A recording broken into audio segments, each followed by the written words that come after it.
members.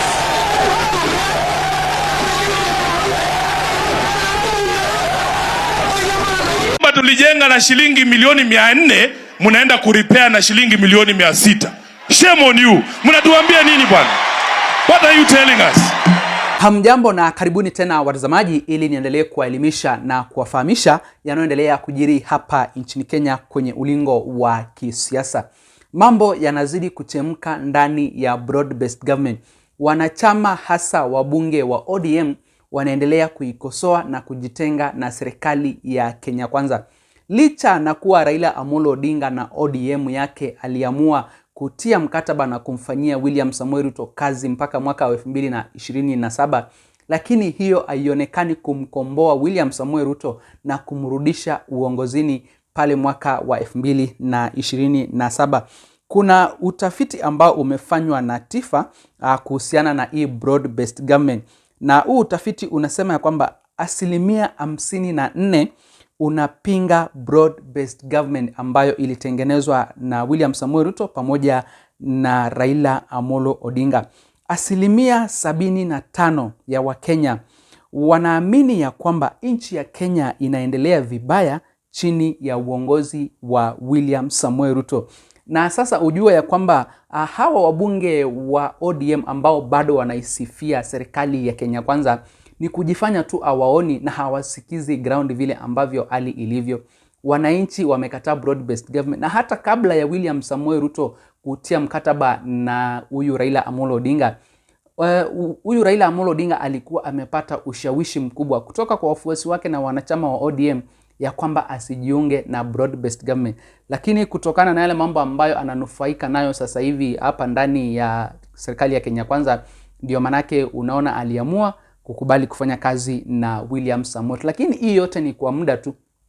Tunapoelekea pale kwenye uchaguzi mkubwa wa mwaka 2027, utaona vile ambavyo mambo yatabadilika. Wananchi hata wanamuomba huyu Raila Amolo Odinga ajiondoe kwa broad-based government na ajiunge na upinzani ambao uko na kina Rigathi Gachagua na kina Kalonzo sasa hivi. Kwa sababu endapo atafanya hivyo, itakuwa ni rahisi sana kumuondoa huyu William Samoei Ruto kwenye uchaguzi wa urais wa mwaka wa 2027. Lakini liwalo na liwe, wananchi wameamua either Raila Amolo Odinga akuwe na William Samoei Ruto ama akuwe kwenye upande wa upinzani ambao unaongozwa na kina Rigathi Gachagua.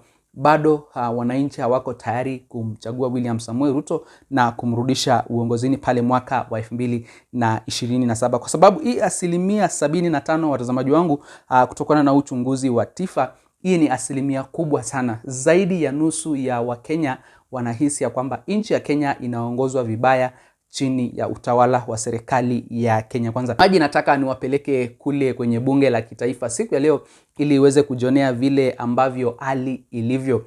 Ni makabiliano makali kati ya wale wabunge wa UDA na wabunge wa ODM. Kuna mambo ambayo yamekuwa hawakubaliani kabisa, kwa sababu kuna yale mambo ambayo yanapendekezwa na serikali ya Kenya Kwanza, na kuna wale viongozi wa ODM wabunge ambao wameamua kusimama na haki na kutetea wananchi, bali sio kukubali kufanya kazi na serikali ya Kenya Kwanza kupitia kwa broad-based government. Huku tukimtarajia William Samoei Ruto kuelekea kule Homa Bay kusherekea Madaraka Day, tujui vile ambavyo hali itakuwa. Lakini kwanza watazamaji, hebu joneni ujumbe. Na kabla sijawekea ujumbe watazamaji wangu, na waomba wewe mtazamaji, kama ndio mara yako ya kwanza kufika pa BM Daily Politics, na kuomba uweze kusubscribe na pia uweze kulike, kushare na comment, posa ujumbe ama hizo habari zetu ziweze kuwafikia watazamaji wengi zaidi. Deputy President, now they are clear that it was legitimate and proper. For the more he speaks, the more he acts, the more he invites actions for impeachment in any other circumstance. Madam Speaker, it is sad to refer to 2007 and to threaten that we could go back there. In 2007, we came to the brink of the precipice. We came to as great a disaster as we possibly could, and it took the backing down of the Right Honorable Raila Amolo Odinga for us to continue as a state and as a nation. No one should refer to those events, and to do so is dangerous. It is because of 207 that we now have a constitution that prohibits that kind of conduct, that kind of speech. It is an express limitation to the speech. It is because of that that we even had 4, Agenda 4 commissions. It is because of that that we created the NCIC. And it is because of that that we have EACC, CAJ, Kenya National Human Rights Commission, and others. Madam Speaker, this is not just about politics. This is about our country. Madam Speaker, it is important to note that we, as a House of Parliament, impeached the Deputy President. Some people do not remember that one of the grounds cited was failure to uphold the dictates of the office under Article 75(2)(c). Under 75(2)(c), once you are removed from office, then Article 75(3) comes automatically into play. And that is to say that you can no longer hold any other state or public office. We did not pronounce ourselves on that because at the time we were focusing on the question of impeachment. I think, Madam Speaker, now, what we should address ourselves to now on this matter brought by Honorable Junet is how do we now invoke Article 75(3) that now pronounces that the Honorable Rigathi Gachagua can no longer hold state or public office. That is when these things will reduce. And I invite you, Madam Speaker, that through the Speaker's communication, it might be important to guide this House, whether we can do so by way of a petition, or whether we do so by way of a special motion, or whether we do so by way of a special inquiry by the House as the House, so that we pronounce ourselves on that matter. This is important, Madam Speaker, because while the Honorable Rigathi Gachagua went to court and sought to stop these whole processes, the court did not find merit in that. And the court is desirous of going to the logical conclusion, including the declaration of unfitness to hold office. To preempt that, the Honorable Rigathi Gachagua has now withdrawn his petitions. Two things. One, I want to urge this House, through its lawyers, to insist to the court to go to the merit of that matter. We want the court to declare whether Parliament was wrong or not, including fitness to hold office. But two, Madam Speaker, I think at the same time, I think we need to re-examine that very matter. I want to say, Madam Speaker, that the NCIC is a body that was established for these very purposes. I have served as a commissioner. I never saw a day when anybody dared the commission in defiance of a summons. I think that is the height of impunity. If we were to go there, then we will no longer have a country, because we are all capable of saying a lot of bad things.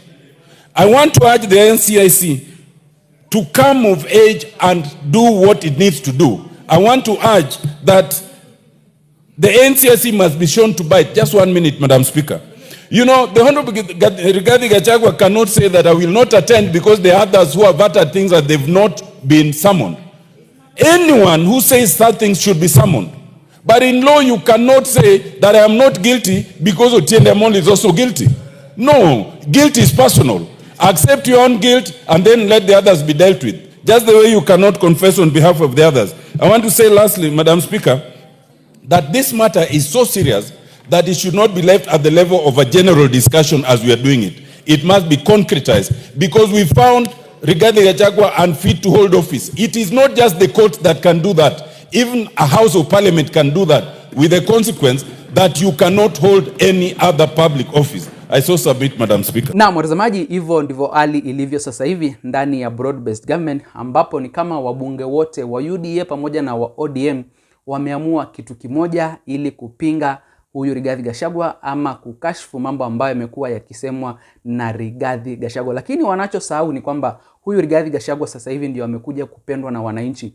Huyu Rigathi Gachagua sasa hivi ndio anaonekana kuwatetea wananchi kuliko hata vile ODM ilikuwa inawatetea wananchi hapo awali. Huyu Rigathi Gachagua ndio mpinzani wa serikali, na sasa UDA pamoja na ODM wanampinga huyu Rigathi Gachagua asizidi kuwa kikwazo kwa uongozi wa William Samoei. Ndio unaona hawa wabunge wa ODM pia na wao wameanza kumshinikiza William Samoei Ruto ama serikali ya Kenya Kwanza wamkamate huyu Rigathi Gachagua na kumshtaki kwa haya matamshi ambayo anaendelea kuyasema hapa nchini Kenya na kuhusiana na uchaguzi mkubwa ujao wa mwaka wa 2027.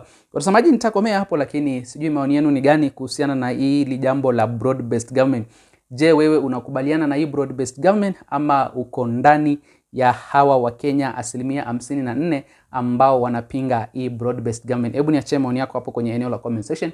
Na kabla sijatamatisha mtazamaji wangu, ningependa kukumbusha wewe, kama ndio mara yako ya kwanza kufika hapa BM Daily Politics, uweze kusubscribe na pia uweze kulike, kushare na comment, posa ujumbe ama hizo habari zetu ziweze kuwa recommended kwa watazamaji wengi zaidi. Msene mbali watazamaji, nitakuwa narejea hivi punde na mengi zaidi ya kuwafahamisha.